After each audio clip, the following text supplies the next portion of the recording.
말씀을 봉독하겠습니다. 하나님의 말씀은 고린도후서 9장 1절에서 15절까지의 말씀입니다. 고린도후서 9장 1절에서 15절까지의 말씀입니다. 신약 성경 295페이지입니다. 다 찾으신 줄 알고 교독으로 읽겠습니다. 마지막 구절은 다 함께 읽어주시기 바랍니다.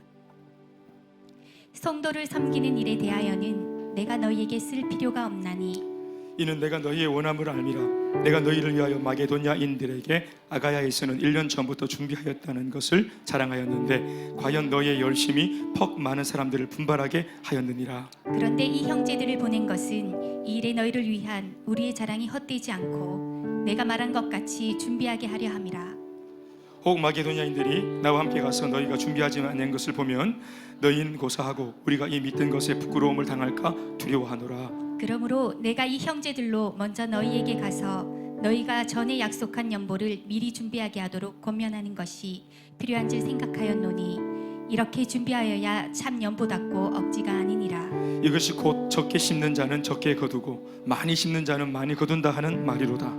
각각 그 마음에 정한 대로 할 것이요 인색함으로나 억지로 하지 말지니 하나님은 즐겨내는 자를 사랑하시느니라. 하나님이 능히 모든 은혜를 너희에게 넘치게 하시나니 이는 너희로 모든 일에 항상 모든 것이 넉넉하여 모든 착한 일에 넘치게 하게 하려 하심이라. 기록된 바 그가 흩어 가난한 자들에게 주었으니 그의 의가 영원토록 있느니라 함과 같으니라. 심는 자에게 씨와 먹을 양식을 주시는 이가 너희 심을 것을 주사 풍성하게 하시고 너희 의의 열매를 더하게 하시리니 너희가 모든 일에 넉넉하여 너그럽게 연보를 함은 그들이 우리로 말미암아 하나님께 감사하게 하는 것이라. 이 봉사의 직무가 성도들의 부족한 것을 보충할 뿐 아니라 사람들이 하나님께 드리는 많은 감사로 말미암아 넘쳤느니라.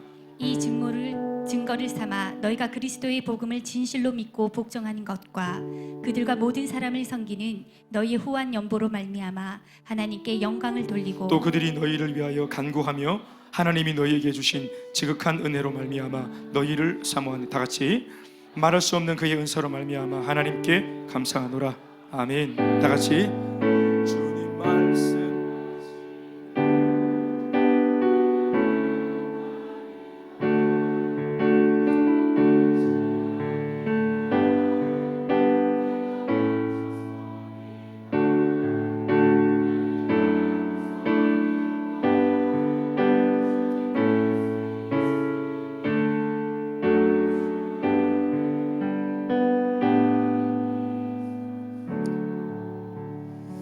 저를 인사하시겠습니다. 잘 되고 있습니다. 예배는 행복입니다. 인사하시겠습니다.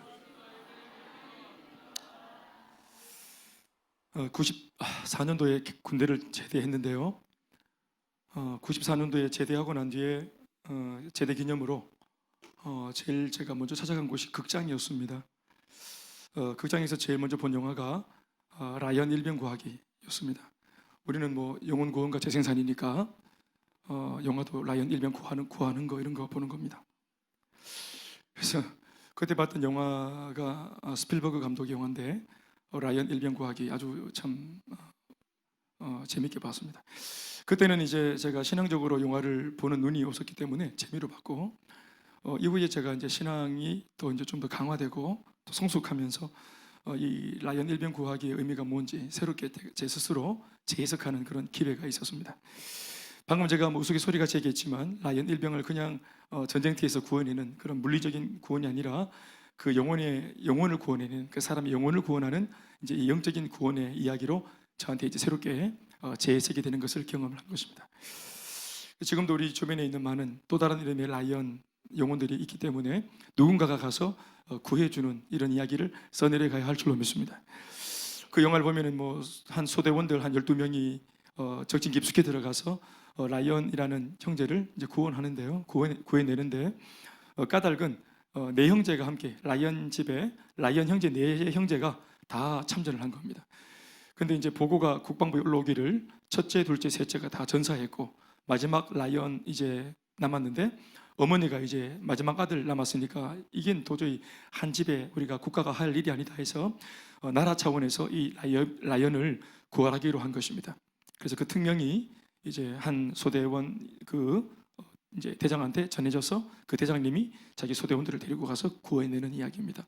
사실은 뭐 거의 다가 아니라 다 죽었어요. 소대원들이 다 죽었습니다.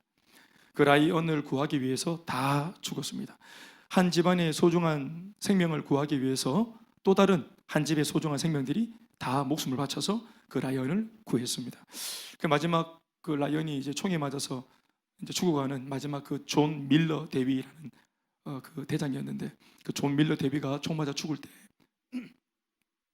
다리 위에서 이렇게 숨이 이제 끊어져가는 그 존 밀러 대위를 향해서 이렇게 미안해서 쳐다보죠. 자기가 뭐라고 자기를 구원하기 위해서 다 죽어지는 이 대원들을 보면서 마음이 아프니까 미안한 마음으로 눈이 마주칩니다. 그때 참 두려워서 말도 못하고 있는데 죽어가던 그 존 밀러 대위가 이렇게 손짓해서 부르죠. 너를 구하기 위해서 우리 소대원들이 다 전사했다. 그리고 나도 죽는다. 그런데 우리가 생명 바쳐 구원할 만한 가치가 있는 너의 삶이기를 바란다. 우리는 다 죽었지만 우리 때문에 살아난 너는 이 인생을 값어치 있게 살아다오. 그리고 우리의 죽음이 헛되지 않도록 해다오. 이러고 이제 죽으신 겁니다. 그리고 막 울고 있는 라이언들. 그때 이제 그 존 밀러 대위가 톰 행크스고, 그리고 그 라이언이 맷 데이먼입니다. 그 맷 데이먼 젊은 날에 찍은 영화죠. 그 맷 데이먼이 이제 서서 눈물을 이렇게 흘리고 있는데, 이제 그 젊은 라이언과 나이가 아주 많이 든 할아버지 라이언이 영화에서 오버랩이 되면서 이제 현실로 돌아와서 나이가 많이 든 라이언이 국구묘지 앞에 서 있는 겁니다. 얼굴도 아주 많이 늙었고 몸 자체가 이미 엉성하니 많이 나이가 든 거예요. 할아버지가 됐죠. 그리고는 존 밀러 대위 그 비석 앞에서 이렇게 눈물을 훔치면서 이렇게 말하는 겁니다. 밀러 대위님, 저를 위해서 소중한 생명을 희생하셨고 그 덕분에 내가 이렇게 생명을 얻어서 지금껏 내 나름대로 산다고 살았는데, 내가 당신들의 희생이 하나도 헛되지 않도록 그렇게 살았는지는 내 모르겠습니다. 내 딴에는 한다고 했는데 부끄럽지 않은 삶이었는지 모르겠습니다 하고 눈물을 흘리고 웁니다. 그랬더니 옆에 있는 이제 그 라이언의 부인이, 할머니 그 라이언이 옆에 가서 이제 이렇게 미세스 라이언이 이제 이렇게 자기 남편을 끌어안으면서, 여보, 당신과 함께 살았던 세월이 참 반평생인데 내가 단언하는 바, 내가 본 당신의 삶은 최고였어요. 이렇게 평가를 해주는 겁니다. 원래 남편들이 열심히 살아도 부인들의 원래 이 점수가 그렇게 박하기가 그지없는데, 근데 이 부인 미세스 라이언이 옆에서 울고 있는 라이언 남편에게, 여보, 내가 증인이에요. 당신은 정말 최고의 삶을 살았어요. 최고의 남편이었고 최고의 아빠였어요 하고 이제 얘기를 해주는 겁니다. 그러니까 정말 그러냐 하는 듯이 말은 하지 않았지만 부인을 보면서 같이 껴안고 이렇게 우는 장면이, 그게 이제 마지막 영화 장면인데, 94년도에는 의미 없이 봤던 그 영화 마지막 장면이 제게 계속 뇌리에 남았습니다. 그리고 제가 신앙을 더 깊이 가지고 하나님을 위해서 살고 싶은 그런 열망을 가졌을 때 항상 이 장면이 제 마음을 두근거리게 했고, 마지막 끝낼 때 저렇게 끝내면 참 좋겠다.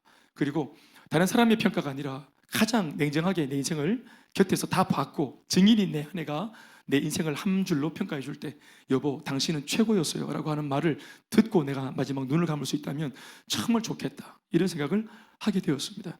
오늘 제가 이렇게 말을 해주니까 이 아름다운 삶에 대한 로망과 소망이 여러분들 모두에게도 생기는 것 같아서 뭐 어떻게 공감이 좀 되십니까? 참 이것도 참 은혜로운 그런 참 어떤 교훈인데, 영화지만 제가 같은 영화 감독이 만든 영화 중에 그 이후에 얼마 지나서 바로 본 영화인데요, 쉰들러 리스트라고 하는 영화를 봤어요. 똑같이 스티븐 스필버그 감독이 만든 영화인데요, 전쟁 영화입니다. 근데 이 영화는 흑백 영화입니다. 세월이 구식이라서 흑백으로 찍은 게 아니고 일부러 그런 시대감을 느끼게 하려고 흑백으로 찍은 겁니다. 그건 나치 포로 수용소에서 있었던 그 비참한 유대인들의 죽음을 만든 영화죠. 저는 이 영화를 참 몇 번이나 봤는데요, 참 볼 때마다 똑같은 장면에서 눈물이 그렇게 나는 거예요. 그건 뭐냐면 마지막 장면인데요, 이 영화를 주연했던 주인공도 리암 닐슨이라고 하는 유명한 명배우잖아요. 리암 닐슨이라는 이 배우가 이 영화를 찍을 때만 해도 젊은 날이었는데, 그 당시 여러분 다 아는 바대로 이 사람 원래는 유대인입니다. 유대인인데 돈이 너무 많아서 이 나라는 망했지만 독일 장교들하고 너무너무 친한 겁니다. 돈이 많으니까, 또 사업을 하고 이러니까. 그래서 고위관직자들하고 친하니까 밑에 있는 하파리 장교들이 이 쉰들러를 함부로 못하는 겁니다. 사업을 크게 하고. 그러니까 돈도 많아가지고 그냥 돈다발을 그냥 이렇게 그냥 장난치듯이 선물로 선심을 써서 주는 겁니다. 그때 이제 본인하고 친했던 그 한 독일군 장교가 바로 그 유대인 포로 수용소를 맡고 있는 소장 장교였습니다. 이 소장 장교는 장난으로 유대인들을 총으로 놀이 삼아서 죽이는, 하루에 하루의 점심 시간에 밥을 먹고 커피 한 잔 마시고 그리고 후식으로 그리고 창가에 이렇게 세팅해 놓은 총, 장전해 놓은 총을 붙들고는 이렇게 수용소에서 아무 이유 없이 지나가는 유대인 그 포로를 한 명 딱 겨냥해 가지고 머리를 팡 쏴가지고 죽이는 겁니다. 재미로. 식후에 한 사람 사살하는 겁니다. 이게 자기 취미라는 거예요. 그래서 이제 그 장면을 대화하는 중에 갑자기 이 쉰들러가 대화를 하고 있는데 갑자기 독일군 장교가 커피 마시면서 웃으면서 이렇게 창가로 가더니 그래, 사업은 잘 되고 있습니까? 좀 떨어지는 게 있으면 내한테도 좀 가져오 있어요. 예? 이러고 말하면서 이렇게 하는데 쉰들러는 그때까지만 해도 이게 무슨 장면인지 몰랐어요. 이렇게 쳐다보고 있는데 이 친구가 갑자기 조리개로 이렇게 망원경을 조절하더니 총을 팍 쏘니까 그러니까 이제 그러고 이제 아무렇지도 않게 돌아와서 커피를 마시는. 그리고 이제 밖으로 나갔어요. 그러니까 빈 방에 있는 쉰들러가 일어나가지고 이게 뭔가 해서 망원경으로 이렇게 보니까 어린 그 소년 아이 하나가 머리가 터져가지고 죽어 있는 겁니다. 그 시신을 이렇게 치우고 있는 걸 본 겁니다. 그러니까 사람을 죽이는 장면이었단 말이에요. 사람 하나를 죽이는데 파리 죽이듯이 살이 이렇게 눌러가 찍어가 죽이듯이 아무런 양심의 가책 없이 이게 한 호흡으로 일어나는 행동을 보면서 그제서야 쉰들러가 생명에 대한 충격을 그 영화를 보면 봤습니다. 눈동자가 막 흔들리면서 이게 뭐지?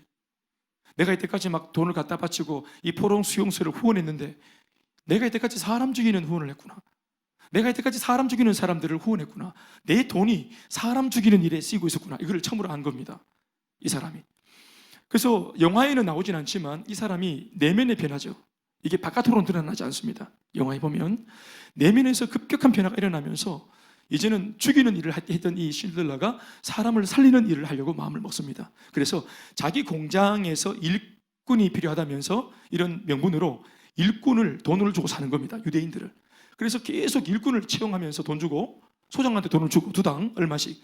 그래서 계속해서 일꾼을 땡기는데 공장 규모에 비해서 일꾼을 너무 많이 데려가는데 이 장교가 바보 아니냐고 얘기하는데도 나는 필요하다고. 그리고 비워진 이 탄피를 닦아야 되는데 재활용으로 작은 탄피는 어른들이 못 닦으니까 이 작은 탄피는 앞으로 어린아이들이 닦아야 되니 앞으로는 내가 돈을 줄 테니까 아이들을 보내달라고 대거.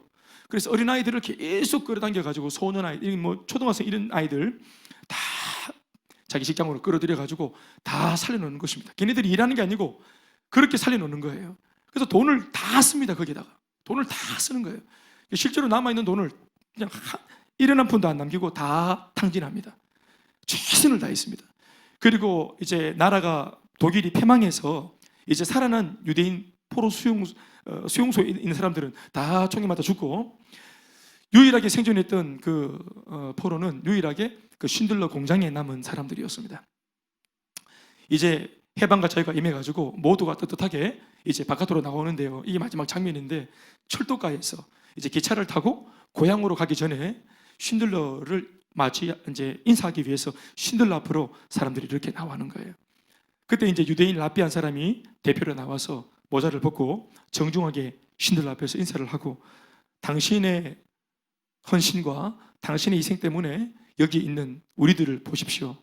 살아난 우리를 보십시오 하면서 인사를 합니다. 그랬더니 저 멀리 있는 어둠 속에 있던 유대인들이 한 사람씩 빛으로 쭉 걸어 나오는데 앞에는 작은 아이들이 저희 막내 이유 같은 아이들, 우리 이유보다 더 어린 아이들, 이런 아이들이 소복하게 나오고 그 뒤로 아내자들이 나오고 그 뒤로 장정들이 수북하게 나와서 인사를 하는 거예요.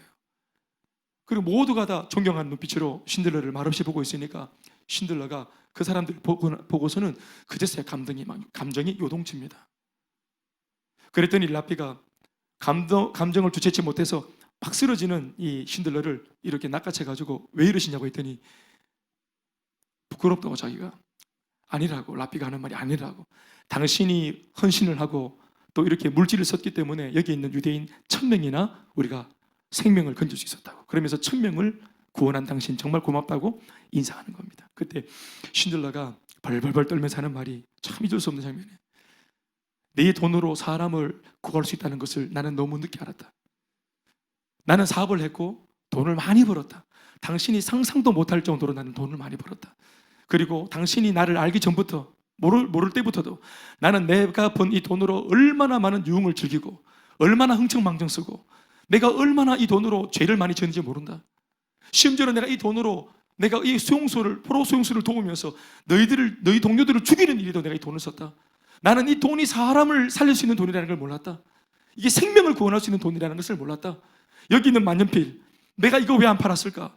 이 만년필을 금으로 도금한 건데 이 만년필 내가 아꼈는데 이 만년필을 팔았으면 어린아이 목숨 5명은 더 구해냈을 거고 내가 입고 있는 옷에 있는 단추 이거 전부 다 금으로 도금한 건데 내가 왜 이 옷을 팔지 않았고 왜 내가 이 옷 단추를 팔지 않았을까? 이 단추였으면 장정 7명은 더 살아냈을 거라고. 내 신발을 팔았어야 되었고 내 머리털을 깎았어야 되었고 내가 제 모든 것을 다 들여서라도 내가 한 사람이라도 더 구원했어야 되는데 나는 최선을 다하지 않았다.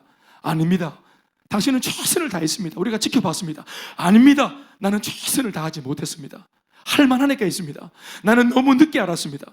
하고 쉰들러가 웁니다. 그리고 세월이 지나서 쉰들러는 죽고 쉰들러의 무덤이 이렇게 실존하는 인물입니다. 그 쉰들러가 있고 그러니까 영화 제목이 쉰들러 리스트인데 쉰들러가 자기 공장에 채용하려고 이름을 적어놓은 리스트 그 리스트에 적은 이름들은 다 살아난 겁니다. 여러분, 우리 하늘나라에 생명록이 있다는 거, 생명책이 있다는 거 아시죠? 그 생명책에 이름 석자 기록되어져 있는 사람들은 하나님의 예정된 축복 속에 이름이 적혀 있는 사람들 다 구원받는 줄로 믿으시지요. 그것이 바로 예수 그리스도의 생명록인 줄로 믿습니다. 예수님의 리스트인 줄로 믿습니다. 여기 있는 우리들은 한 사람도 예외 없이 그 생명록에 예수님의 리스트에 이름이 석자가 정확하게 적혀 있는 사람이라고 믿습니다. 어쩌면 우리가 오늘 복음을 전하는 사람들도 우리는 몰랐지만 구원을 하고 보니 복음을 전하고 그들이 예수를 믿고 구원받는 것을 보니 이 사람의 이름도 그 생명록 그 리스트에 적혀 있다는 것을 우리가 뒤늦게 알게 되어지는 것입니다. 오늘 저는 이 쉰들러가 했던 마지막 고백을 들고 오늘 이 말씀의 서두를 열려고 합니다. 우리는 똑같은 물질을 벌고 모으고 아끼고 관리하면서 이 물질로 삶을 영위하고 있습니다. 때로는 이 물질로 우리가 죄도 짓지만 오늘 쉰들러처럼 이 물질로 좋은 일도 할 수 있다는 것을 우리가 교회에 와서 알게 되었습니다. 우리가 인정할 수밖에 없는 것은 하나님께서 기뻐하시는 하나님의 선한 사업, 사람을 살리고 일꾼을 세우고 몸된 교회를 든든히 세우고 하나님의 나라를 확장하며 세계 복음화를 일으키는 이 위대한 사역에도 성령의 역사와 더불어서 성도들의 헌신되어진 후원금, 즉 이 헌금과 물질과 연보가 필요하다는 사실을 우리가 알고 있습니다. 하나님의 일에 물질이 들고 물질이 있어야 하나님의 선한 사업을 할 수 있다는 사실을 여러분들이 인정하고 믿을 수 있기를 주의 이름으로 축원합니다. 오늘 여러분이 사도 바울이 적어놓은 이 본문에도 오늘 이런 이야기, 실질적인 이런 이야기가 오늘 적혀 있습니다. 사도 바울이 적은 서신서에 보면은 사람을 살리자, 영혼을 구원하자, 일꾼을 세우자, 교회를 든든히 하자, 세계 선교를 열망하며 달려가자, 이렇게 뭔가 거창한 이야기만 적혀 있는 것이 아니라 오늘 이 본문처럼 이러한 이야기, 실제적인 이야기도 적혀 있다는 사실을 우리가 알고 있습니다. 다만 그 교회 사정과 또 목회자와 성도들의 어떤 그런 영적인 소통의 어떤 그런 정도에 따라서 목회자가 이런 말씀을 들고 말씀을 전할 수 있을 때도 있고 못할 때도 있어서 그렇지, 이 본문 말씀이 채택될 때도 있고 그렇지 못할 때도 있어서 그렇지, 성경은 이와 같은 이야기를 여러 군데에서 한결같이 같은 목소리로 내고 있다는 사실을 우리가 알아야 할 줄 믿습니다. 사도 바울의 선교 사역은 성령의 능력으로만 이루어진 것이 아닙니다. 하나님의 성령의 능력과 더불어 실제로는 성도들이 모은 헌금, 즉 오늘 본문 말씀대로 표현하면 연보, 이 연보를 통해 구체적인 사역들이 진행되고 또 교회들이 세워져 왔다는 사실을 믿으시기 바랍니다.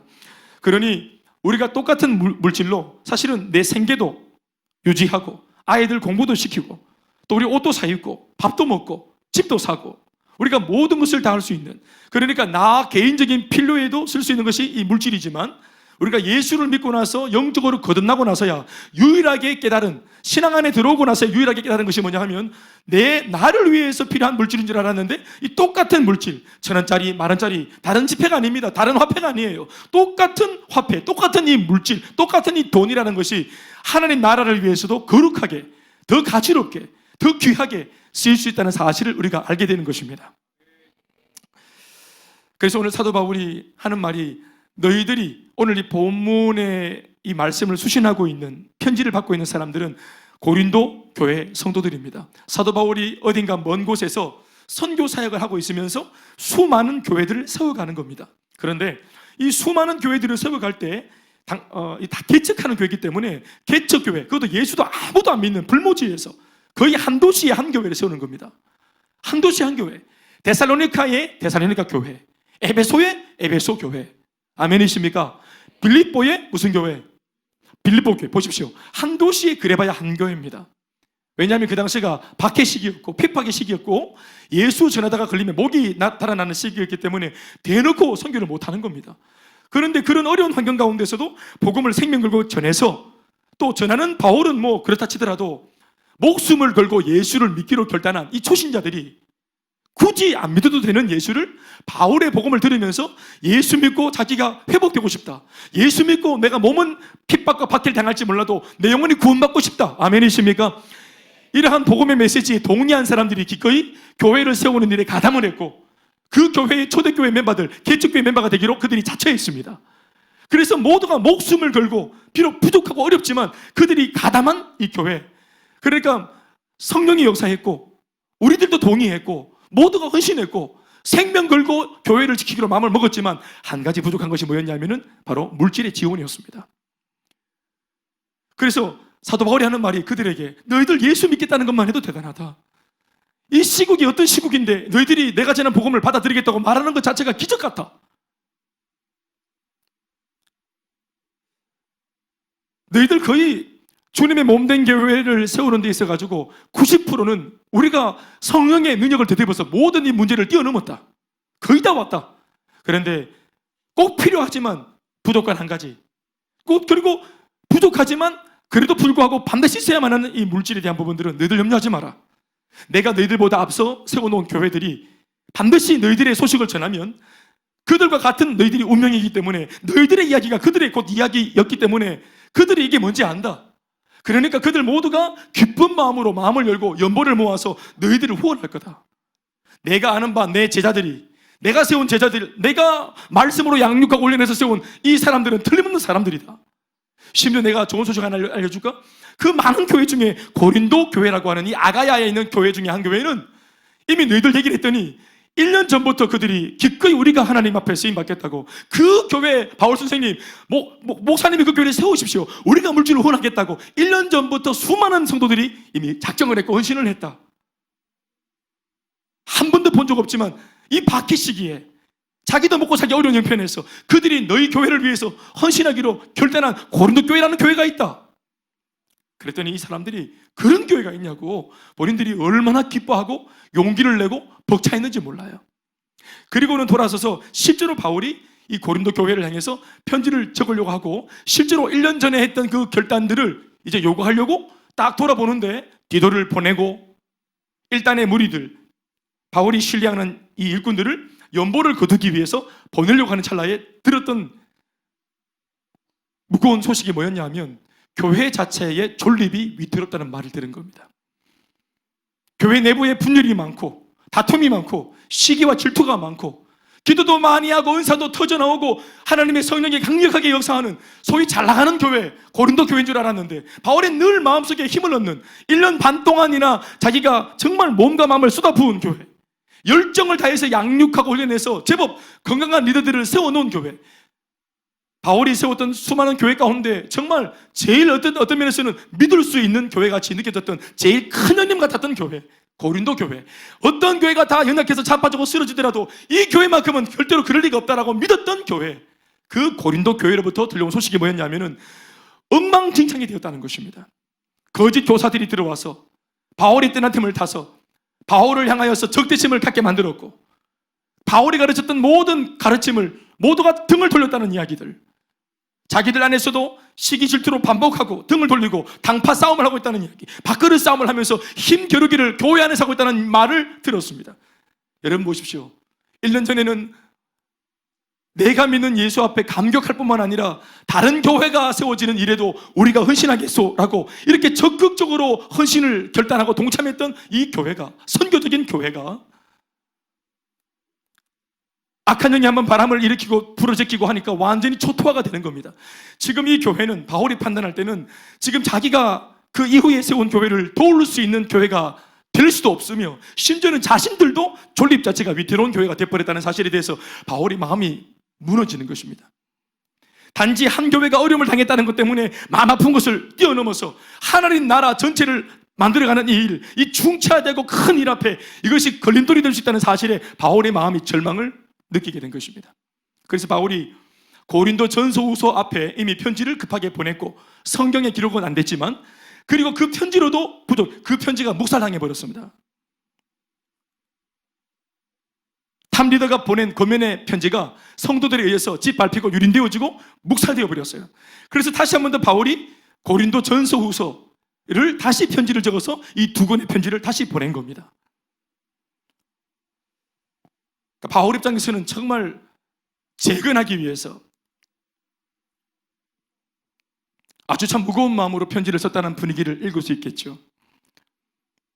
그래서 그들에게 이제 오늘 9장 말씀인데 고린도 전서 다 했고 고린도 후서도 한참 진행을 해서 고린도 후서까지 와서 이제 9장쯤 와서 신앙적으로 회복해야 된다, 하나 되어야 된다, 이런 말은 다 했고 이미 부활의 신앙으로 하나 되어져라, 다시 회복해라, 예수님이 부활하신 것처럼 너희들도 그 부활의 주님을 믿는다면 너희들의 무너진 영적인 재단을 다시 회복하고 쌓아라, 회복되어져라, 부활해라 하고 권면을 충분히 한 이후에 이제는 바울이 이쯤 되어서 권면하는 것이 뭐냐면 너희들 개인적으로 회복이 되었걸랑 꼭 기억할 것은 너희들 또다시 과거처럼 우리가 회복되어서 졌을 때 우리의 존립과 우리의 생존만을 위해, 우리의 한 교회의 부흥만을 위해 그냥 안쪽으로만 바라보는 교회가 되지 말고 1년 전에 결단했던 대로 결단했다면 빨리 에너지를 바깥으로 분출해라.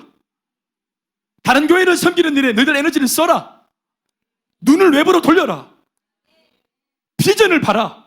더 높이 날아 멀리 봐라. 그러면서 끊임없이 비전지향적으로, 소망지향적으로, 그리고 불신자 지향적으로 눈을 돌리게 만드는 편지를 쓰면서 오늘 이 본문까지 이른 것입니다. 그래서 9장 1절 말씀에 성도를 섬기려고 했던 너희들의 과거 1년 전의 그 열정, 그것에 대해서는 내가 더 이상 너희들한테 다시 말할 필요가 없다. 내가 알고 있다. 잠시 교회가 어려워져서 힘들어서 너희들 좀 그렇게 했지, 너희들 속에 있는 그 불신 내가 알고 있다. 하나님 앞에 쓰임받고자 하는 열정, 다른 성도들을 구제하고 섬기고 다시 우리 후에 세워지는 연약한 교회를 도우려고 하는 너희들의 그 불타는 열정 내가 다 인정한다. 알고 있다 내가. 그래서 성도를 섬기는 일에 대해서는, 교회를 섬기는 일에 대해서는 내가 뭐 했다고요? 너희에게 쓸 필요가 없나니. 따라합시다. 내가 너희에게 쓸 필요가 없나니. 그걸 인정한다는 겁니다. 그러나 다만 내가 너희의 원함을 알고 있기 때문에 내가 권면하는 것은 이미 내가 마게도냐에 있는 수많은 연약한 교회들한테 너희들 얘기를 했다는 거예요. 고린도 교회라는 교회가 있는데 1년 전부터 너희들을 돕기 위해서 준비를 단단히 하고 있는, 열정적으로 중보기도 하고 있는 이런 고린도 교회, 이런 건강한 교회가 있다고 내가 이미 많이 얘기를 해놨다. 그런데 지금 너희들이 수습하고 있는 중인 것을 이 사람들은 모른다. 그러니까 너희들 빨리 수습했으면 좋겠다. 그러니까 너희들 빨리 이게 회복되었으면 좋겠다. 그리고 1년 전에 작정한 그 연보를 빨리 모아서 이들에게 전해줄 수 있길 바란다.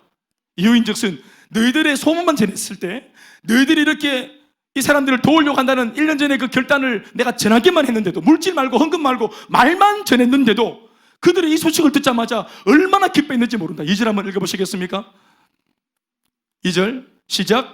이는 내가 너희의 원함을 알미라.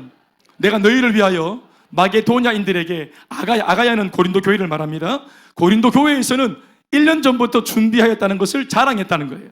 그랬더니 이 자랑을 통해서 이 말을 듣는 그 연약한 사람들이 어떻게 되었다는 것입니까? 너희의 열심이 그들로 하여금 퍽 많은 사람들을 뭐하게 했다. 야, 우리 열심히 예수 잘 믿어야 되겠다. 우리를 도우려고 하는 사람들이 있단 말이가. 우리 잘해야 되겠다. 이렇게 어려운 박해 시절에 자기 먹고 살기도 어려운데 물질로 우리를 돕겠다고 1년 전부터 준비하고 기도하는 사람도 있단 말이가. 우리 정말 잘해야 되겠다.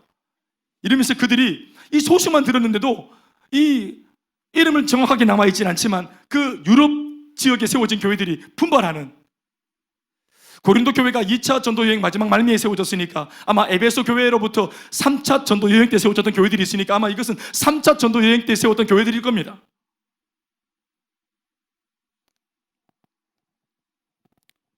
다른 사람들의 나를 향한 헌신을 들으면 마음속에 위로가 되고 성령이 충만해지고 포기했던 영적인 싸움을 계속해서 싸워야 되겠다 하는 이런 명분이 일어난다는 사실이 참 귀하고 감사한 것 같습니다.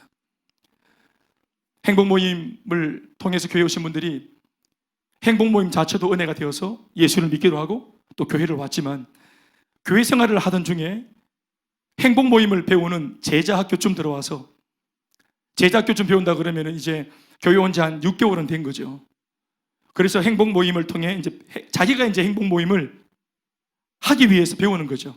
그 단계에 들어가 보면 행복 모임을 어떻게 준비하는지, 행복 모임을 준비하기 위해서 복음을 전하는 나 자신이 내 내면에 어떤 됨됨이를 가져야 되는지, 무엇을 버려야 하고 무엇을 포기해야 되는지, 어떻게 기도해야 되는지, 상대방이 아무리 매몰차게 나오더라도 내 마음을 낙심시키더라도 우리가 또다시 기도하고 돌파해야 될 명분과 이유와 부르심에 대해서 끊임없이 가르치는 것이 제자학교입니다. 전도 잘하는 기술만 가르치는 것이 아니라 전도자의 마음의 태도와 자세를 가르치는 것입니다. 그런 것들을 배우면서 이렇게 준비해야 되는 거구나, 이렇게 마음을 단돌이 해야 되는 거구나. 그 사람들은 내 마음, 내 진심을 모르기 때문에 이렇게까지 단단하게 준비해서 가야 되는구나. 그리고 한두 번쯤 거절을 당해도 절대로 낙심하지 말도록 이렇게 가르치고 있구나. 그러면서 떠올리는 것이 뭡니까? 불과 6개월 전에 혹은 1년 전에 나에게 찾아와서 복음을 전했던 사람들이 나는 그냥 수혜자로 와서 전해주니까 넙죽넙죽 받았고, 때로는 내가 바쁠 때는 거절도 했던 그 상황이, 또 내가 남편하고 대판 싸워가지고 기분이 안 좋을 때는 오지 마세요라고 그렇게 매몰차게 문 좀 박대했던 그 상황이, 그리고 그렇게 했음에도 불구하고 그 다음 주에 또 전혀 상처받지 않은 것처럼 생글생글 웃으면서 나타났던 그 사람들의 이 일주일 동안의 모습이 기도였구나.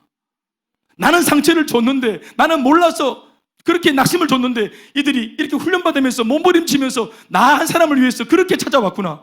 이러한 것들을 뒤늦게 알게 되어질 때 퍽 많은 사람들로 하여금 분발하게 하는 명분이 되는 것입니다. 와, 내가 이렇게 복음을 받았구나.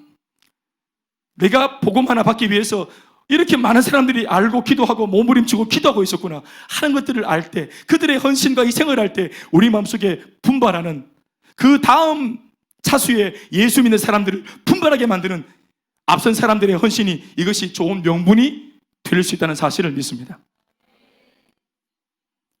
크게는 나는 그냥 막 믿은 예수인데, 나는 막 받은 정신없이 받아 챙긴 구원인데, 이 구원과 복음을 내게 전하시기까지 우리 하나님께서 저 하늘에서 예수님을 어떠한 마음으로 이 땅에 보내셨고, 이 땅에 오신 예수님은 어떠한 고초를 당하시고 외면당하시고 무지몽배한 짐승 같은 사람들한테 어떻게 그렇게 유린당해서 희생당하셨는지, 나한테 온 이 구원이 어떤 연주로 온 것인지, 이런 것들을 우리가 알아갈 때 앞서 있었던 많은 신앙의 선배, 주님, 교회, 이런 헌신들을 떠올리면서 예수를 열심히 믿기로, 진지하게 믿기로, 잘 믿기로, 포기하지 않기로 결정하는 열매들이 일어나는 줄로 믿습니다. 오늘 저는 이 연보에 대한 이야기를 통해서 바울이 말 난 김에, 마치 고린도 교회 사람들한테는 이런 정도만 말해도 되는데 더 깊이 상세하게 연보라고 하는 주제가 나왔기 때문에 마치 연보가 어떤 것인지, 어떻게 해야 하나님이 기뻐 받으시는 연보가 되는지, 연보하고 헌금을 하는 이 행위의 목적이 어떻게 해야 달성되어질 수 있는지, 아멘이십니까? 결국은 우리가 교회 앞에 내미는 이 헌금은 어디까지 도착을 해야 됩니까? 하나님 앞에, 보좌 앞에 당도해야 되는 것이죠. 하나님 앞에 드려져야 하는 것입니다. 그러니까 하나님이 보좌 앞에 드려지는 연보가 참 연보다운 연보가 되기 위해서는 어떠한 연보가 되어야 되는지, 헌금이 어떠해야 되는지를 마치 그 시대 고린도 사람들이 아니라 후세 가운데 이렇게 예수를 믿게 될 우리들을 염두에 두고 적은 말씀 같아요. 저는 그래서 바울이 오늘 마치 우리들에게 직접 가르치듯이 건강한 헌금 생활, 건강한 연보, 참 연보다운 연보가 뭔지에 대해서 알려줄 때 우리가 이 시간 잘 배울 수 있길 바랍니다. 첫 번째는 미리 준비한 연보여야 한다 하십니다. 따라합시다. 미리 준비한 연보. 그러니까 준비된 연보로, 준비된 헌금으로 하나님께 올려야지 이것이 참 연보다운 연보가 될 수 있다 하는 것입니다. 그냥 사람들 주머니에서 이 주머니에서 저 주머니로 옮겨지는, 내 주머니에 있던 돈이 그냥 교회로 옮겨지는 이런 물리적인 이동이 아니라 하나님의 그 보좌 앞으로 드려지는 향기로운 예물이 될 수 있는 비결은 바로 미리 준비한 연보여야 한다는 바울의 가르침을 마음으로 받습니다. 여러분 대부분 알겠지만 미리 준비한 연보라는 말이 무엇을 우리에게 알려주고 있는 대목입니까? 마음과 정성을 담아야 한다는 것을 말하고 있습니다. 물질을 드리는 것이 아니라 마음을 드리는 것이 연보의 첫 번째 의의고 정신입니다. 그래서 미리 준비한 연보, 1년 전부터 서약했던 것을 오늘 실제로 준비해서 그 준비된 것으로 연보를 드려야 참 연보답다. 5절 말씀 다 같이 읽어보시겠습니다. 한 목소리로. 그러므로 시작. 그러므로 내가 이 형제들로 먼저 너희에게 가서 너희가 전에 약속한 연보를 미리 준비하게 하도록 권면하는 것이 필요한 줄 생각하였노니 이렇게 준비하여야 참 연보답고 억지가 아니니 믿습니까? 그러니까 미리 준비한 연보의 반대말이 뭡니까? 억지로 하는 연보, 억지로 하는 헌금이다 이런 말입니다.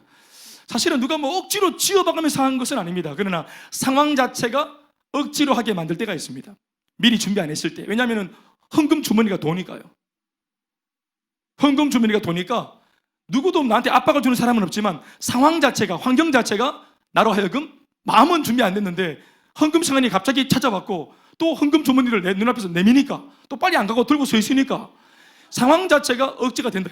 그리고 앞에 쭉 보니까 앞에 있는 5명이 내고 다 냈어요. 6번째 내가 안 낼 수 없으니까 손을 이렇게 말아가지고 넣다 빼는, 또 그렇게는 못 하잖아요. 그러니까 상황 자체가 내게 압박을 주면서 이 억지로 하는 연보가 돼버린 겁니다. 자기가 억지로 하려고 한 거 아니에요. 또 누구도 억지로 시킨 것 아니에요. 그런데 상황 자체가, 여건 자체가 순식간에 자기도 모르게 준비가 안 된 상태에서 억지로 하는 연보가 돼버린 것입니다. 오늘 말씀이 우리에게 알리는 것은 그러한 연보가 하나님 앞에 도달 못한다는 것입니다. 그것은 참 연보가 아니라고 말씀을 하시는 것입니다. 또 두 번째는 각각 그 마음에 정한 대로 하는 연보라고 말하고 있습니다. 마음에 정한 대로, 정했다는 말에 한자를 더 붙이면 작정이 되겠죠. 각각 그 마음에 작정한 대로 드리는 연보가 하나님이 받으시는 연보라고 본문 자체가 설명합니다. 7절 상반부의 말씀을 읽습니다. 다 같이 시작. 각각 그 마음에 정한 대로 할 것이요. 따라합시다. 각각 그 마음에 정한 대로 할 것이요. 각각 그 마음에 정한 대로. 각각이란 말은 뭡니까? 모든 각 사람이 함께 연보에 동참할 것에 대해서 짧은 한 두 음절로 표현하고 있는 것입니다. 헌금은 한 가정에 한 사람이 대피로 드리는 것이 아닙니다. 예배드린 모든 예배자가 각각 내 하나님 앞에서 내가 신앙의 고백을 내 하나님께 드리는 것입니다. 우리 엄마가 나를 대신해서 드리는 것이 아니고 남편이 나를 대신해서 드리는 것이 아니라 모든 예배자, 이 자리에는 여러분 부부가 있어도 부부가 아닙니다. 하나님 앞에 온 이상 여러분들은 오늘 예를 들어서 김영 집사님 같은 경우는 김영, 강명미 부부가 온 것이 아니고 예배자 김영과 예배자 강명미가 이 자리에서 예배를 드리는 것입니다. 아멘이십니까? 그러니까 예배자가 하나님 앞에 예배 가운데 꼭 갖추어야 할 그 내용물을 갖추어서 예배를 드리는 것입니다. 그래서 각각이라고 말하는 것입니다. 모든 각 사람이 자신의 예배를 성공시켜야 하는 것입니다. 자신의 마음에 하나님 향한 감사한 고백을 성공시켜야 하는 것입니다. 그게 좀 아멘 하시겠습니까? 아멘. 대표가 아닙니다, 여러분. 한 집의 대표가 아닙니다. 내가 드리는 것이고, 비록 우리 아이들이 어려도 엄마가 고사리 같은 아이들의 손에 이 헌금을 쥐어서 그 아이들이 하나님 앞에 그 아이들의 이름과 예배자인 그 아이들이 직접 그 아이들의 예배를 받으시는 분 앞에서 예배에 성공할 수 있도록 부모가 도와야 하는 줄로 믿습니다. 다 같이 아멘 하십시다. 그래서 이런 면으로 표현하자면 우리가 만약 주보에 헌금자 명단을 적는다면 전 교인들 이름이 거기 다 적히는 것입니다. 아이들 이름까지도 다 적히는 것입니다. 그래서 도저히 이런 말이 나와야 되는 거예요. 이제 더 이상 이름 주보에 싣지 맙시다. 이렇게 나와야 되는 겁니다. 이게 아멘 아멘. 제가 마음에 가지고 있는 목회적인 계획은 연말까지 우리가 이런 것들이 좀 훈련이 되어진다면, 미리 준비한 헌금을 드리는 이런 것들이 훈련이 되어진다면, 또 될 수 있다면, 또 그것이 정말 검증되어진다면 내년 우리 1월 달부터는 예배를 들어오면서 자발적으로 우리가 준비한 예물을 하나님께 먼저 드리고 들어와서 예배를 드리고, 헌금 시간이 없고 그저 찬양하고 봉헌하는 시간만 갖도록 하는, 제가 그런 예배의 구상을 하고 있습니다. 그러나 이렇게 되려면, 이런 성숙한 모습이 되려면 예배자들 여러분들이 자신의 예배를 각각 각 사람이 성공시켜야 한다는 이 점을 우리가 함께 공유할 수 있어야 하는 것입니다. 각각, 그리고 중요한 것은 각 사람이 그 마음에 무한대로 정한 대로 하는 연보입니다. 아멘이십니까? 작정을 하셔야 됩니다. 하나님 앞에 헌금을 할 때 작정을 하셔야 됩니다. 아멘 아멘.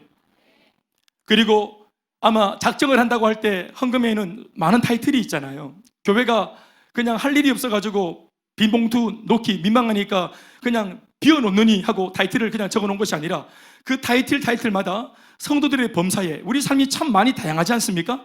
그 다양한 다채로운 삶 속에서 일어나는 하나님의 구체적인 감사의 제목들이 떠오를 때 그 제목을 따라서 구체적으로 하나님께 표현할 수 있으면 참 좋겠다 해서 우리가 새성전에 들어오면서 헌금 봉투에 타이틀이 많아진 겁니다. 아유, 목사님이 타이틀대로 다 매주마다 헌금해야 됩니까? 그게 아닙니다. 아멘. 그러니까 여러분들의 감사의 제목을 따라서 그 구체적인 이제 타이틀을 따라서 한번 표현해 보라고 이런 장치들을 만들어 놓은 것입니다. 아멘 아멘. 중요한 것은 작정해서 정한 대로 드리는 연보가 되어야 합니다. 세 번째는 인색하거나 억지로 하지 않는, 심지어는 즐겨내는 연보가 하나님이 받으시는 연보라고 말하고 있습니다. 7절 하반부의 말씀을 읽어보시겠습니다. 다 같이 인색 시작. 인색함으로나 시작. 억지로 하지 말지니 하나님은 즐겨내는 자를 사랑하시느니라. 다 아멘이십니까? 즐겨낸다라는 말이 뭘까요? 기쁨으로 드리는 것입니다. 말을 바꾸면 드릴 수 있어서 기쁘다. 드릴 게 있어서 기쁘다. 하나님께 내가 바칠 수 있어서 기쁘다. 내가 진짜 없고 궁색하고 너무 없고 정말 드릴래야 드릴 것이 없을 정도로 가난하고 아무것도 없는, 심지어 내 마음의 신앙적인 상태도 하나님께 드린다는 것이 분명히 신앙은 신앙을 가지고 있는데 도저히 내가 인간적인 생각에서는 납득이 안 되는, 용납이 안 되는, 신앙이 미숙해서 드릴 수 없는, 마땅히 주님은 받아 마땅하신 분이지만 내가 드리는 것을 거절하는, 내가 허락을 안 하는 미성숙한 나이면 참 아플 텐데, 감사하게도 내 마음속에 드리는 게 기쁘고 또 드릴 수 있는 환경이 되어졌고, 그래서 참 기쁘다 하는 마음으로 드릴 수 있다면, 기쁘게 드릴 수 있다면 하나님 앞에 드려지는 예배가 될 수 있다, 예물이 될 수 있다라고 가르치고 계십니다. 1년 전에 너희들 작정한 거 있잖아. 너희들 지금 내가 1년 뒤에 마치 내가 무슨 수금하는 사람인 것처럼 1년 전에 작정한 것을 내놔라 하는 이런 모양새가 안 됐으면 참 좋겠다. 비록 1년 전의 이야기지만 너희들 마음속에 이것이 기쁨으로 드릴 수 있는 그 마음과 감정이 충만해지길 바란다. 너희들 처음에 작정할 때 그 기쁨이 조금도 쇠잔하지 아니하고 오늘까지 1년이 지났지만 이어질 수 있다면 참 좋겠다. 세약했을 때, 작정했을 때 그 뜨거운 온도가 오늘 드리는 이 시점과 같았으면 참 좋겠다.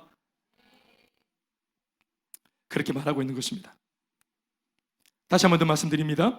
인색하거나 억지로 하지 말고 즐겨내는 연보를 하나님이 받으시고 또 그런 자를 하나님이 사랑하신다고 말씀하셨습니다. 끝으로 네 번째입니다. 너그럽게 연보해야. 너그러운 연보. 참 한국어로 이렇게 바꿨는데 이게 너그러운 연보라 했는데, 여러분들이 뭐 다 성경책이 있다면은 아마 성경책을 펴보시면은 이게 젠틀하게 드리는 연보라 이렇게 표현되어 있습니다. 신사답게 드리는 연보. 그러니까 너그럽게 연보하여 이 내가 드리는 연보 행위, 내가 드리는 헌금 행위를 누군가가 지켜볼 텐데 이것을 보는 사람들이 도전받고 하나님께 감사를 드릴 수 있도록 만드는 연보 행위가 되어야 한다고 말하고 있습니다. 아멘 아멘. 11절 말씀을 찾아 읽겠습니다. 다 같이 11절 너희가 시작. 너그럽게 연보함은 그들이란 말은 바울이 지금 복음을 전해놓은 연약한 성도들. 아멘 아멘. 그러니까 마게도냐, 그러니까 이 고린도 사람들이 이것을 젠틀하게, 신사답게라는 말의 반대말이 뭔지 우리 다 알고 있습니다. 아마 헌금을 지저분하게 할 수 있는 모양입니다. 헌금을 아주 어그리하게 할 수 있는 모양입니다. 근데 그렇게 지저분하게 그냥 막 시끄럽게 야단법석하게 그렇게 막 하는 것이 아니라, 예를 들어서 11조가 9,925원이다 할 때 9,925원을 막 악착같이 정확하게 맞춰서 드리는 게 아니고 너그럽게 젠틀하게, 그러면 9,925원이 아니라 10,000원 정도를 드리는 젠틀한 헌금. 이해가 되셨죠? 네, 그런 말을 하는 거예요. 그런 말을. 인간적으로 쉽게 접근하자면 그런 것입니다. 혹시 이때까지 막 1원짜리 한 장 다 맞춘 사람이 있는지 모르겠습니다만은, 여러분 조금만 더 젠틀하면 참 좋겠다, 이런 생각을 합니다. 너그러운 연보, 젠틀한 연보가 있다고 말씀하시니까 우리가 이 말씀을 들어야 되겠죠. 그래서 너희들이 이렇게 너그럽게 연보를 해서 이것을 너희들을 후원했다고 할 때 이것을 받는 사람들이 열등감을 안 가지고 비참해지지 않는 것입니다. 그들이 정말 젠틀하게 우리를 도왔구나, 그들이 정말 신사답게 우리를 도왔구나, 마음에 기쁘고 넉넉한 마음으로 우리를 기꺼이 도왔구나. 아멘, 아멘. 그렇게 할 때 이것을 받는 사람들이 마음에 큰 도전과 하나님께 감사가 일어나는 것입니다. 아멘, 아멘. 그러니까 이건 헌금을 잘하면 하나님께도 기쁨이 되고 사랑을 받지만, 내가 하는 헌금 행위를 통해서 옆에 보는 사람들도 도전을 받게 되고 감격이 일어나게 되어지고, 이러한 원리를 배울 수 있다는 것은 참 좋은 일인 것 같습니다. 똑같은 헌금을 어차피 드리는데 우리가 이렇게 성숙하게 헌금할 때 사람들이 그 헌금 행위를 사모하게 되어지고, 아멘이십니까? 저희 어머니는 배춧잎 한 장, 1,000원짜리 한 장, 우리 어르신들이 다 그렇겠지만 막 그걸 떠는 분이시거든요. 우리 아버지가 넉넉하게 손에 못 쥐어주셨으니까 늘 박봉으로 살고 딸딸딸 긁어서 살고 이랬으니까 아마 그런 환경이 돼버렸겠죠. 제 어릴 때 기억은 학용품이나 학교에서 뭐를 하나 내가 떳떳하게 가져가야 되는 이런 입장인데도 불구하고 뭔가 돈과 관련되어진 말을 할 때는 항상 엄마 눈치를 봤던 게 제가 기억에 있어요. 그 돈이 많든 적든 우리 다 기억이 있죠. 육성예비 이런 거 못 내가지고 막 혼나고 했던 거. 육성예비 그거 차이든 내가 지금 육성을 받아야 될 입장인데 내가 누굴 육성한단 말입니까? 육성예비 이런 거 참 몇백 원 하고 이랬는데 그걸 못 내가지고 그 말할 때부터 이미 아가 주눅이 드는 거예요. 엄마가 하도 없다 하고 아버지가 하도 없다 하니까 내가 초등학교 1학년 2학년 그래 봐야 그런데도 우리 집은 없다. 그래 애가 아는 겁니다. 그거를 애가 아는 거예요. 그러니까 내가 어릴 때부터 이미 내 마음 자체가 이미 폐잔병이 되고 이미 내 자체가 이미 이게 패배주의가 들어온 겁니다. 엄마한테 무엇을 말을 했다가 거들다가는 게 아니라 말 자체를 못하는 내 마음의 가난, 이게 들어와 버린 겁니다. 그럴 정도로 아들을 그렇게 사실은 이렇게 만들 정도로 우리 엄마 아버지의 경제 생활은 그러했습니다. 그러니까 제가 볼 때 우리 엄마 아버지는 늘 돈 때문에 늘 전쟁같이 싸우고 어머니는 늘 한숨 짓고 울고 이렇게 했던 것 말이에요. 잊을 수 없는 그런 각인된 기억들이죠. 근데 예수를 믿고 난 뒤 우리 어머니가 바뀐 게 두 가지가 있어요. 확연하게 바뀐 거 두 가지가 뭐였냐면은 헌금 생활을 시작한 것과 그리고 글을 배우셨다는 겁니다. 우리 어머니는 예수 믿기 전까지도 저한테 당신이 저기 구미 가는 길에 있는 북삼, 양목지나 북삼이라는 데가 있는데 그 북삼 초등학교, 나는 초등학교 졸업하신 줄 알았는데 예수 믿고 나서 어머니가 공부방에 다니면서 글을 배우더라고요. 그러니까 글 배우러 동네 공부방에 나가는데 내가 어머니 왜 그렇게 하냐 그랬더니 글 배우러 간다고. 어떻게 글을 그렇게 배우냐 했더니 우리 어머니가 그제서야 나한테 하는 말이, 아들이 지금 30이 다 됐는데 이제서야 저한테 밝히는 게, 사실 내가 야야 이제 참 부끄럽지만서도 내 초등학교 국민학교를 종퇴했다 3학년 때. 그래서 엄마가 글을 떠듬떠듬 읽고 못 쓴다 내가. 우리 엄마가 그러고 보니까 이런 것들을 썼던 기억이 제가 없어요. 그래서 그렇구나 하고 이제 제가 아들한테도 부끄러웠던 모양이죠. 그러니까 예수 믿고 어머니가 글을 배우셨는데 물어봤더니 교회 갔더니 야야 참 목사님 말씀이 참 좋더라. 옆에 보니까 모든 아줌매들이 다 노트에다가 목사님 말씀을 적어서 놨는데 엄마는 글을 못 적으니까 이게 마음이 한이 돼갖고 내가 저 좋은 말씀 적어야 되겠다 하는 마음이 들어서 내가 가로놓게 이렇게 지금 공부를 하게 됐다. 글을 배우게 됐다. 내가 그거 참 감동적인 거예요. 우리 어머니가 글을 다 깨우치고 난 뒤에 제일 먼저 적은 공식적인 엄마의 첫 편지가 뭔지 아세요? 제가 11월 달에 결혼했거든요.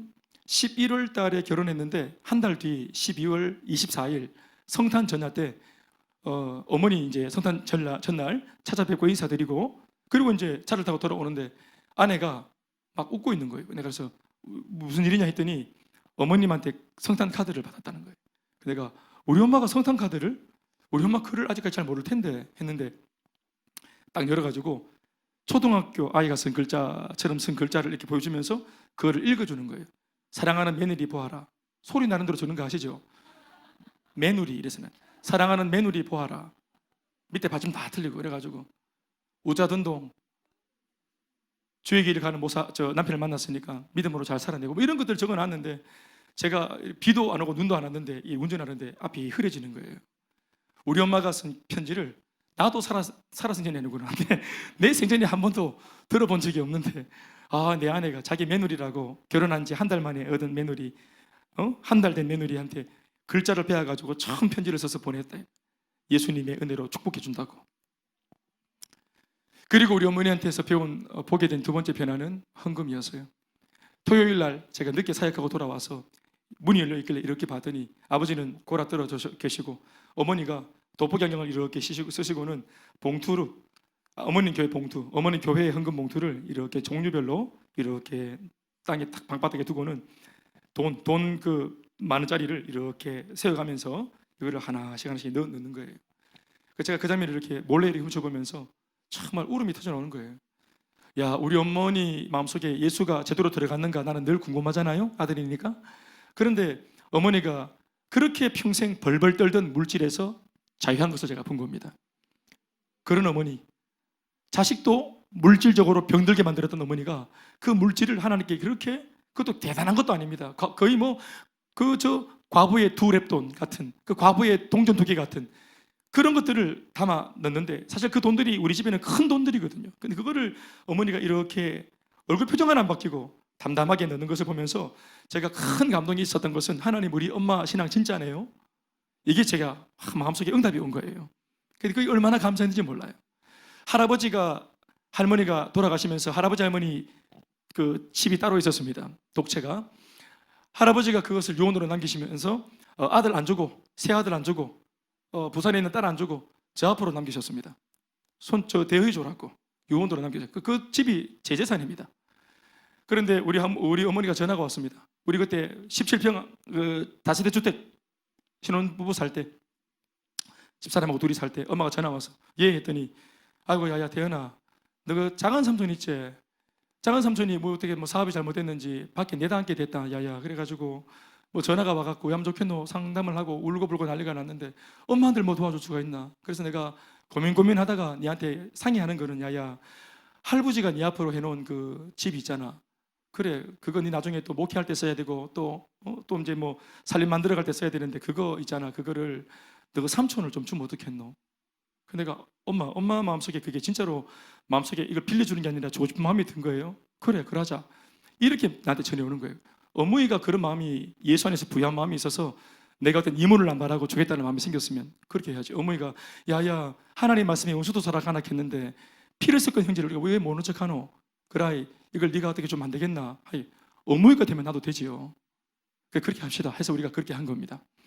어머니의 마음 씀씀이가 물론 엄마 돈이 아니니까 썼는지 모르겠지만 어머니 그 말이 내가 아는 어머니는 그렇게 말할 수 없는 엄마거든요. 정말입니다. 우리는 너무너무 찢어지게 가난했으니까 그게 얼마나 감사한지 모르는 것입니다. 아멘이십니까? 우리 안에 있는 신앙이 참이지요. 우리 안에 마음 속에 있는 주님 향한 사랑이 참이지요. 그러나 우리가 이것을 나타내 보여야만 합니다. 마음 속에 있는 것을 증명해 보여야 합니다. 바치는 것으로, 드리는 것으로. 어디에서 우리가 할 수 있습니까? 창세기 22장에 가보면 하나님께서 아브라함에게 100세에 낳은 네 아들 독자를 내게 바치라고 말합니다. 번제물로 나한테 바쳐라 말합니다. 네 칼로 이 아들을 배를 째가지고 창자 다 끄집어내어서 불타지르고 마치 소와 양을 그렇게 드리듯이 번제물을 드리듯이 네 아들을 잡아 바쳐라 합니다. 여러분 이거 엄청난 일이죠. 그냥 목회자로 바쳐라 이런 것이 아니고 잡아 죽여 바쳐라. 이거 대단한 겁니다. 엄청난 미션이에요. 그런데 아브라함이 이 미션을 듣고는 아들을 조용히 모레아산까지 바치잖아요. 산 꼭대기에 올라가서 진짜 아들을 바칩니다. 딱 바쳐서 칼을 들어서 아들의 목을 딱 달라 할 때 진짜로 죽여서 바치려 할 때 하나님께서 급하게 아브라함아 하고 멈추시면서 덧붙이시는 말씀이 뭡니까? 네가 오늘 이렇게 네 독자 이삭도 내게 아끼지 않고 내게 바치려고 한즉 이제서야 네가 나를 정말로 경외하고 존경하고 사랑하는 것을 내가 알겠다. 여러분 이제야 알겠다 하셨습니다. 주님이 아니에요. 제가 알고 있는 하나님은요, 표현하지 않아도 아시는 분이세요. 말하지 않아도 표현도 못해도 우리 마음이 하나님 앞에 얼마나 드려주고 싶어 한다는 것을 주님이 다 아시는 분이세요. 신음하는 소리도 다 아시는 분이세요. 가난하고 없어서 못 드리지만 주님 내 마음 아시죠 하면은 아시는 분이세요. 그러나 이 말씀은 우리에게 그냥 주어지는 말씀이 아니에요. 어떤 면에서는 성경 전체에 단 하나 적혀있는 이제야 아노라 하신 이 하나님의 입장을 놓고 다른 모든 말씀에서는 표현하지 않아도 말하지 않아도 다 안다고 하시는 내 마음을 안다는 주님이 그렇게 많은 말씀을 하셨지만 바쳐야만 알겠다, 이제야 알겠다 하시는 이 한 구절의 말씀을 적어놨는데, 여러분 이 한 구절의 말씀을 이걸 양손으로 가리면서 아니야 안 바쳐도 아실 거야 할 수 없는 까닭이 여기에 있습니다. 마태복음 6장 21절 말씀에 무릇 네 보물이 있는 그곳에는 네 마음도 있느니라 했습니다. 여러분 100세에 난 아들이니까 보물 아니겠습니까? 여러분 보물은 물질만 보물이 아니에요. 우리가 가치 있다고 말하는 모든 것들이 보물이잖아요. 내 마음이 그 보물과 결탁되어 있잖아요. 여러분 사랑하는 자식이 보물 아닙니까? 집에서 여러분 믿고 있지 않은 남편이 보물 아닙니까? 사랑하는 아내가 보물이 아닙니까? 나를 낳아주신 부모님이 보물이 아닙니까? 소중한 내 직장과 내 사업이 보물 아닙니까? 사람마다 보물이 다르다고요. 그러나 공통적인 것은 뭡니까? 그 보물의 내용이 뭐든지 간에 내 마음이 그 보물에 결탁되어 있게 만드는 보물. 보물은 내 마음을 결탁시키게 만들어요. 내 마음을 묶어놓아요. 그게 무엇이든지 간에. 그래서 내 아이가 아플 때 우리 마음이 아프잖아요. 왜요? 그 아들에게 딸에게 내 마음을 줬기 때문에 아들이 아프고 딸이 아픈 것은 내 마음이 아픈 거예요. 부모가 아프면, 친정부모가 아프면, 친정부모가 병들면 늘 아내의 마음이 거기에 가 있기 때문에 부모가 아픈 것은 내 마음이 아픈 거예요.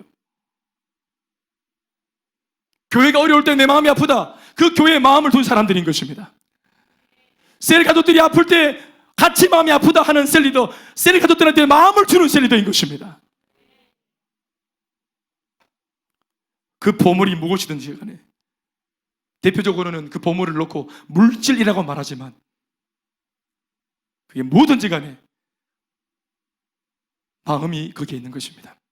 그래서 하나님은 100세에 낳았으니까 아들이 얼마나 소중하겠노? 이상한 아브라함한테는 이삭이 보물이에요. 보물 중에 보물입니다. 보화 중에 보화예요. 마음이 완전히 거기 결탁되어 있어요. 아들을 바쳐라. 뭘 달라고 하신 것입니까? 이 설교대로라면 네 마음을 내게 달라는 것입니다. 네 마음의 중심을 내게 달라는 것입니다. 그리고 정말 아들을 죽이려고 할 때 하나님이 뭘 받으신 것입니까? 아들 이삭을 바치지 않아도 괜찮아. 아들 안 죽여도 괜찮아. 이미 뭘 받았으니까. 네 마음을 받았으니까. 아멘, 아멘. 그래서 아들을 살려놓고 마음만 받으신 것입니다. 그러면 다 된 거예요. 받으신 거예요.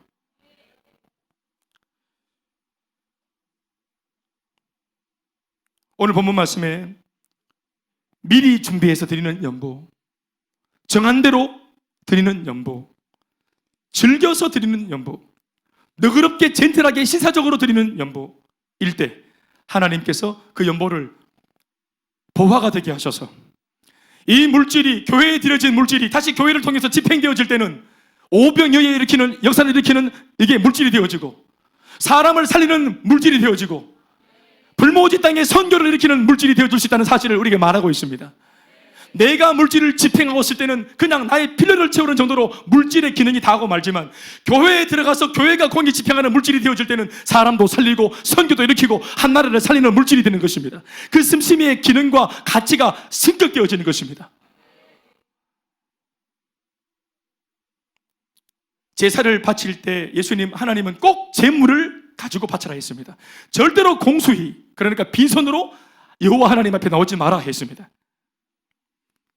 우리 하나님께서 어떤 면에서는 막 재물을 되게 좋아하셔서 그렇게 말하는 것 같아요. 물질을 좋아하시는 것 같아요. 아닙니다. 절대로 빈손으로 나오지 마라 하신 까닭이 뭡니까? 그래서 제사의 종류도 많습니다. 부자들은 소를 바칩니다. 돈이 많은 사람들은 막 염소를 바치고 막 양을 바칩니다. 그러나 아무리 찢어지게 가난해도 예배를 나올 때는 너희들이 어린 반구 새끼, 성경대로 말하면 어린 반구 새끼, 반쪽 이렇게 말합니다. 어린 반구는 비둘기를 말합니다. 비둘기도 어린 비둘기 연계, 비둘기의 반쪽. 여러분 이런 정도는 아무리 가난해도 구워서라도 드릴 수 있는 겁니다. 그래서 가난한 사람이 손에 쉽게 줄 수 있는 채소단이 어린 방구 새끼 반쪽입니다. 아멘 하십시다. 그것이라도 들고 나와라. 누구에게 유익입니까? 하나님께 유익입니까? 예배를 그렇게 드리는 그 사람, 예배자에게 유익이 있기 때문에 말씀하신 것입니다. 나중에는 이런 어린 방구 새끼 반쪽도 안 되면 너희들 그냥 한 움큼 곡물이라도 드려라. 그래서 그 옛날 레위기서의 두 번째 제사에 나오는 내용이 뭐냐면 소제가 있는 것입니다. 소제. 곡물로 드리는 제사 말입니다. 한 줌 작은 한 홉 정도라도 들고 나왔으리라. 예? 예배를 막 드려가는 살포대에서 떨어지는 한 홉이라도 들여서 이걸 바쳐라. 여러분, 한 홉 정도의 곡물은 저 밭에 나가면, 타작마당에 나가면 타작을 하고 난 뒤에 가난한 사람들이 좀 주워 먹고 살아라고 가난한 사람들을 위해서 일부러 흘리는 것이 유대인들의 전통이잖아요. 보아스와 루스 이야기를 뭘로 보십니까? 보아스와 루스의 얘기가 그겁니다. 보아스가 흘려놓으면 루시가 더 주워 먹도록 그렇게 한 겁니다. 가난한 사람들한테. 그러니까 마음만 있다면, 돈이 아니라 예배를 드릴 때 주님 앞에 빈손으로 안 나가야지 하는 마음만 있다면 들판에 나가서 기꺼이 수고하고 땀 흘리면서 그 곡물을 정성껏 주워서라도 내릴 수 있는 겁니다. 할 수 있습니다. 우리 모두가 주님께 드릴 수 있습니다. 중요한 것은 마음이고 정성인 것입니다. 하려고 했는가 하는 것입니다. 드리려고 했는가 하는 것입니다.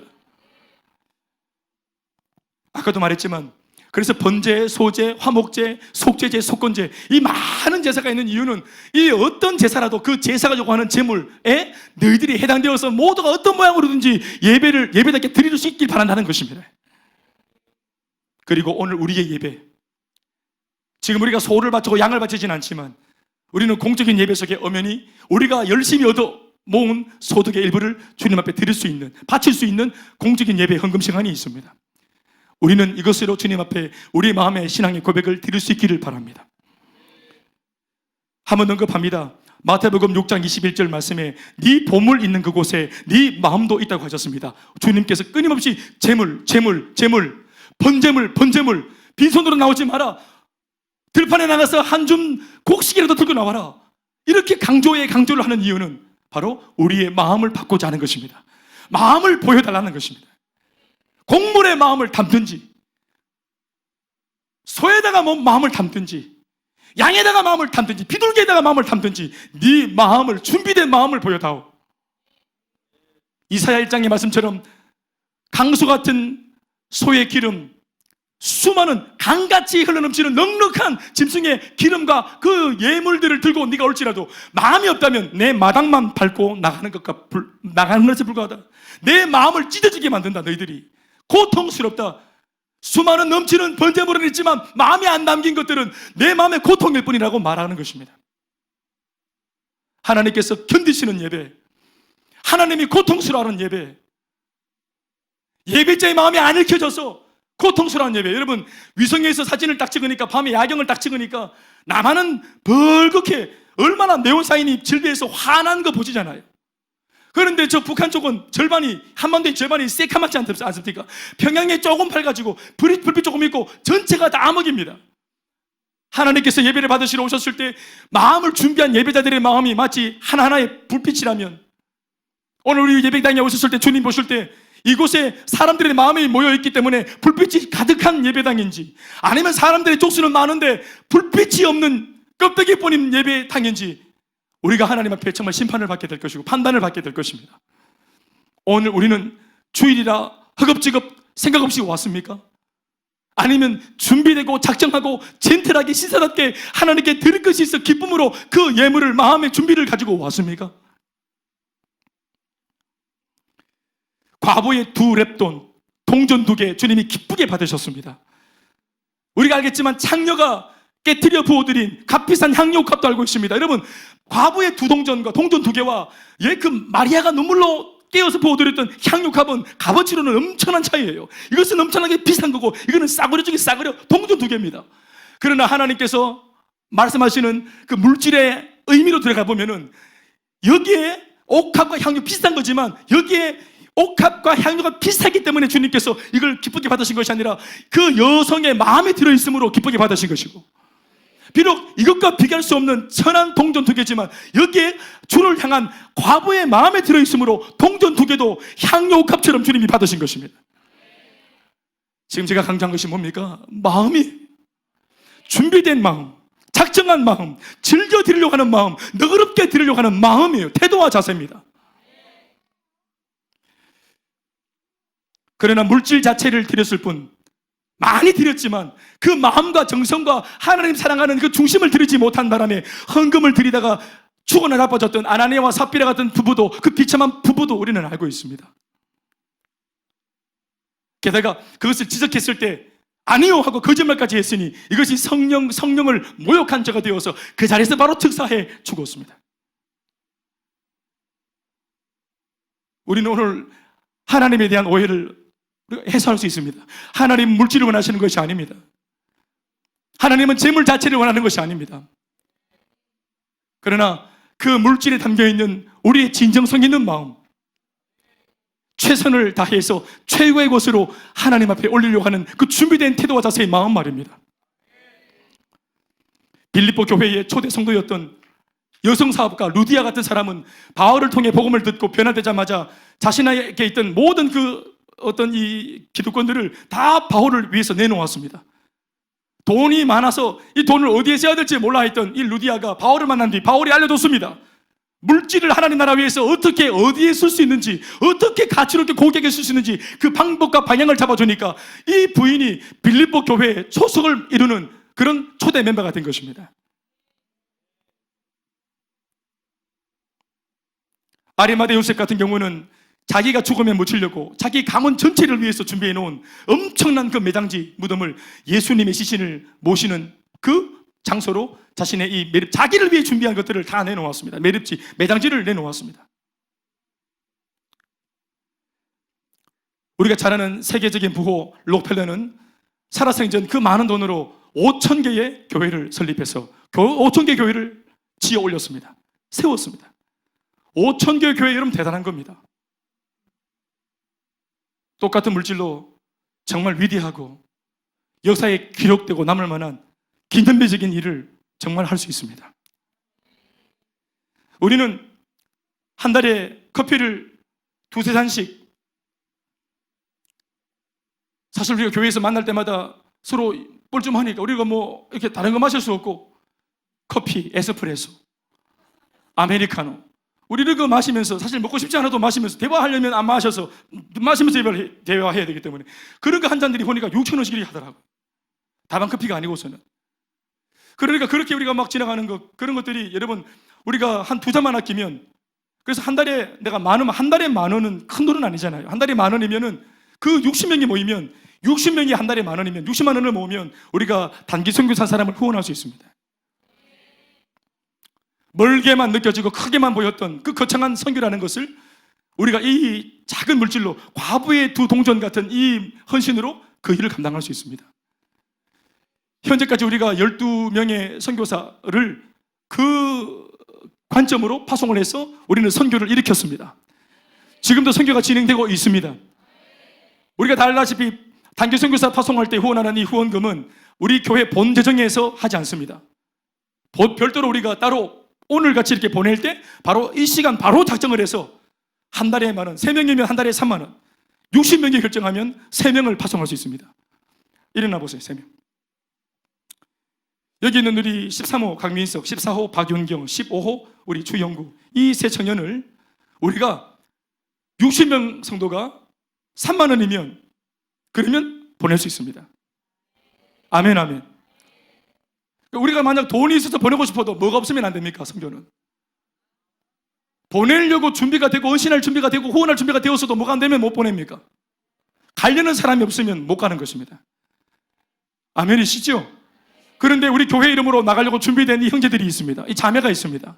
여기 선교사 후보생들이 있습니다. 또한 이 후보생들이 나오기까지 교회가 수년 전부터 말씀으로 양육하고 훈련하고 검증하고 세워왔던 세월들을 함께 보냈습니다. 그리고 검증받아 세워져서 또 기꺼이 그들도 교회의 요청에 응하고 순종해서 가려고 지금 이렇게 스탠바이하고 있습니다. 보내려는 목회자, 가려는 선교사, 모두가 함께 돕고자 하는 후원자, 이 삼박자가 맞추어져서 가게 되는 줄 믿습니다. 무엇보다 가장 중요한 것은 성령이 이것을 이 교회에 허락하셔야 이 일이 가능한 줄로 믿습니다. 우리에게 이 4가지 조건이 만들어져서 오늘 이 일들이 진행되고 있는 줄로 믿습니까? 세 사람 믿습니까? 앉으면 돼요. 말씀 뵙겠습니다. 그리스도인의 건강한 경제관은 모으기 위한 벌이가 아니라 잘 쓰기 위한 벌이가 되어야 합니다. 하나님 입장에서도 학개서와 같이 은도 내 것이요 금도 내 것이라고 말씀하시는 그 하나님께서 당신들의 백성들을 굽어 살펴보시면서 아까도 말했지만 하나님 사업에는 물질이 필요한데, 그러니까 하나님이 성도들한테 물질을 줘서 이 물질이 교회에 헌금되어져서 교회가 이 일을 집행함으로써 하나님의 일들을 감당해야 되는데, 그런 면에서 하나님도 물질을 쓰셔야 되는 겁니다. 하나님도 하늘에 있는 은혜의 이 창고를 열어서 금도 내 것이요 은도 내 것이라고 말씀하셨던 하나님도 금을 풀어야 되고 은을 풀어야 되고 물질을 풀어야 됩니다. 그런데 누구에게 풀 수 있을까? 내가 누구한테 물질을 맡길 수 있을까라고 할 때, 모으는 것이 벌이의 목적이라고 말하는 사람들의 수중에 물질이 들어가면 이 사람들은 결코 그 물질을 선한 사업을 위해서 내어놓을 수가 없기 때문에 하나님이 그 사람에게 물질을 맡기지 못하는 것입니다. 하나님이 성도에게 물질을 맡기시는 이유는 그 성도의 헌신을 통해서 하나님의 일을 하기 위해서인 줄 믿습니다. 그런데 한 성도의 손에 물질이 들어가면 안 나옵니다. 그걸 잠궈버립니다. 그러면 하나님께서 그 사람한테 물질을 줄 하등의 이유가 없습니다. 그런데 누가 이 물질을 걸어 잠그는 줄 아세요? 저는 직접 제가 목회를 하면서 짧은 시간 목회 속에서 배운 겁니다. 직접 여러분들을 통해 배웠습니다. 제가 성도들에게 배웠습니다. 그게 뭐냐 하면, 물질에 한이 맺힌 사람들은 물질을 걸어 잠굽니다. 너무 없이 살았어.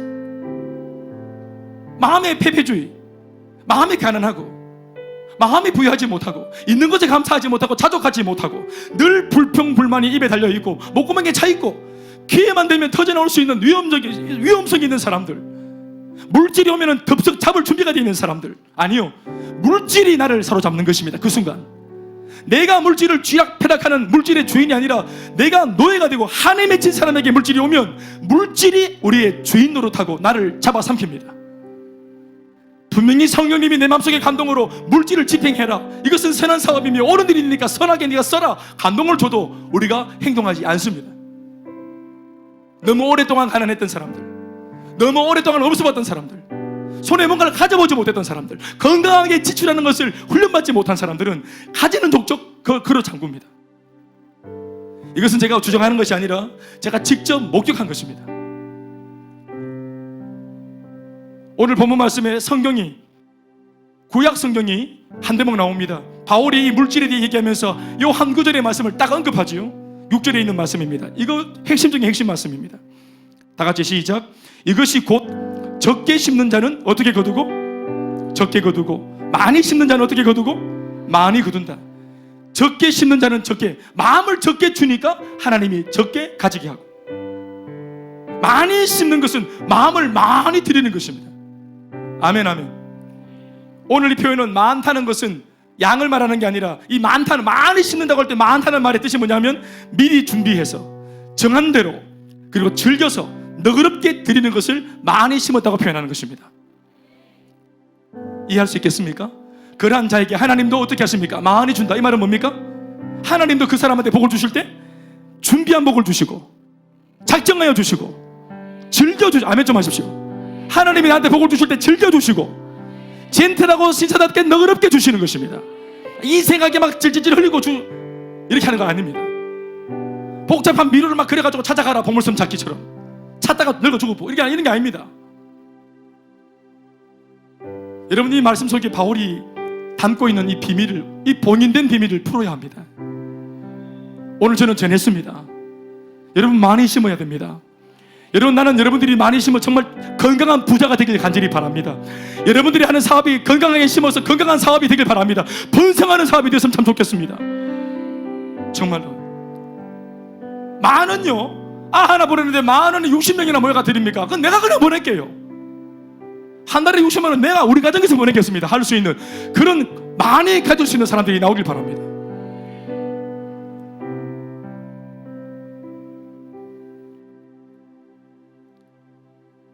목회를 해보니까 실제로 이것이 맞습니다. 예배도, 신방도, 행복 모임도, 셀 사역도, 선교도, 아울리치도, 건축은 말할 것도 없이 진짜로 교회가 하는 하나님 나라의 사업을 할 때도 물질이 필요합니다. 몸된 교회가 주신 사명 앞에 감당하려 하고 순종하려 할 때 재정이 부족해서 발목 잡히는 일이 없도록 100% 200% 기꺼이 순종할 수 있도록 해서 올고던 그 일, 감당해서 의로운 그 일을 우리가 넉넉히 휘파람 불며 기쁘게 감당할 수 있도록, 나 혼자 하면 어렵지만 우리 모두가 하면 수월하게 할 수 있습니다. 능히 감당할 수 있습니다. 12명을 파송한 교회입니다. 120명을 파송할 수 있습니다. 1200명 파송할 수 있습니다. 우리가 말하는 1000명의 선교사 보낼 수 있습니다. 우리가 그 선한 일, 감당에 마땅한 그 일에 우리 모두가 함께 뛰어들어 감당하는 그런 축복이 있길 바랍니다. 특별히 5030, 1020, 3주 전에 제가 깃발을 흔들었지만 아직까지 그 특공대원 명수가 다 차지를 못했습니다. 우리가 해야 되고 우리가 감당해야 될 일인데 어차피 우리 안에 새길이 되어야 됩니다. 기도하시면서 또 서로를 돌아보시면서 감동이 있다면 능히 감당할 수 있도록 참 여러분들 마음속에 하나님 은혜 주시기를 간절히 바랍니다. 모든 영광을 하나님께 박수하시겠습니다.